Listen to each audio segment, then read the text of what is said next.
नमस्कार, good morning. आपका स्वागत है universe power healing by Neelam channel में। I am Rekhi grand master Neelam. आज हम श्रीमद् भागवत गीता के 16वें अध्याय का पाठ करेंगे। ओम गंगणेशाय नमः। श्री कृष्ण भगवान की जय। श्रीमद् भागवत गीता की जय। अथ षोडशोऽध्यायः। श्री भगवान बोले, भय का सर्वदा अभाव, अंतःकरण की पूर्ण निर्मलता, तत्व ज्ञान के लिए ध्यान में निरंतर दृढ़ स्थिति और सात्विक दान, इंद्रियों का दमन, भगवान, देवता और गुरुजनों की पूजा करना तथा अग्निहोत्र आदि उत्तम कर्मों का आचरण एवं वेद शास्त्रों का पठन पाठन करना तथा भगवान के नाम और गुणों का कीर्तन करना, स्वधर्म पालन के लिए कष्ट सहना और शरीर तथा इंद्रियों सहित अंतःकरण की सरलता रहना, मन, वाणी और शरीर से किसी भी प्रकार से किसी को कभी कष्ट नहीं देना, यथार्थ और प्रिय भाषण बोलना, अपना अपकार करने वाले पर भी क्रोध का न होना, कर्मों में कर्तापन के अभिमान का त्याग, अंतःकरण की उपरति अर्थात चित्त की चंचलता का अभाव, किसी की भी निंदा नहीं करना तथा सब भूत प्राणियों में हेतु रहित दया का भाव रखना, इंद्रियों का विषयों के साथ संयोग होने पर भी उनमें आसक्ति का न होना, कोमलता, लोक और शास्त्र से विरुद्ध आचरण में लज्जा और व्यर्थ चेष्टाओं का अभाव, तेज, क्षमा, धैर्य, बाहर की शुद्धि एवं किसी में भी शत्रु भाव का न होना और अपने में पूज्यता के अभिमान का अभाव, ये सब के सब तो हे अर्जुन दैवी संपदा को लेकर उत्पन्न हुए पुरुषों के लक्षण हैं। हे पार्थ, दंभ, घमंड और अभिमान तथा क्रोध, कठोरता और अज्ञान भी ये सब आसुरी संपदा को लेकर उत्पन्न हुए पुरुष के लक्षण हैं। दैवी संपदा मुक्ति के लिए और आसुरी संपदा बांधने के लिए मानी गई है। इसलिए हे अर्जुन, तू शोक मत कर, क्योंकि तू दैवी संपदा को लेकर उत्पन्न हुआ है। हे अर्जुन, इस लोक में भूतों की सृष्टि यानी मनुष्य समुदाय दो ही प्रकार का है, एक तो दैवी प्रकृति वाला और दूसरा आसुरी प्रकृति वाला। उनमें से दैवी प्रकृति वाला तो विस्तार पूर्वक कहा गया है। अब तू आसुरी प्रकृति वाले मनुष्य समुदाय को भी विस्तार पूर्वक मुझसे सुन। आसुर स्वभाव वाले मनुष्य प्रवृत्ति और निवृत्ति इन दोनों को ही नहीं जानते, इसलिए उनमें न तो शरीर के बाहर की और शरीर के अंदर की शुद्धि नहीं होती, ना ही उनके अंदर श्रेष्ठ आचरण होता है, ना ही वो अच्छा भाषा बोलते हैं। वे आसुरी प्रकृति वाले मनुष्य कहा करते हैं कि जगत आश्रय रहित सर्वदा असत्य है और बिना ईश्वर के अपने आप केवल स्त्री पुरुष के संयोग से उत्पन्न है, अतएव केवल काम ही इसका कारण है, इसके सिवा और क्या।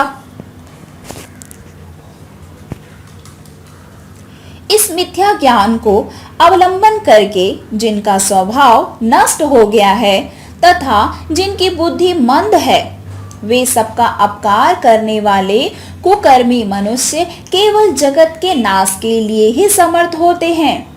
वे दंभ, मान और मद से युक्त मनुष्य किसी भी प्रकार भी पूर्ण न होने वाली कामनाओं का आश्रय लेकर अज्ञान से मिथ्या सिद्धांतों को ग्रहण करके भ्रष्ट आचरणों को धारण करके संसार में विचरते रहते हैं तथा वे मृत्यु के बाद रहने वाली असंख्य चिंताओं का आश्रय लेने वाले, विषय भोगों के भोगने में तत्पर रहने वाले और इतना ही सुख है इस प्रकार मानने वाले होते हैं।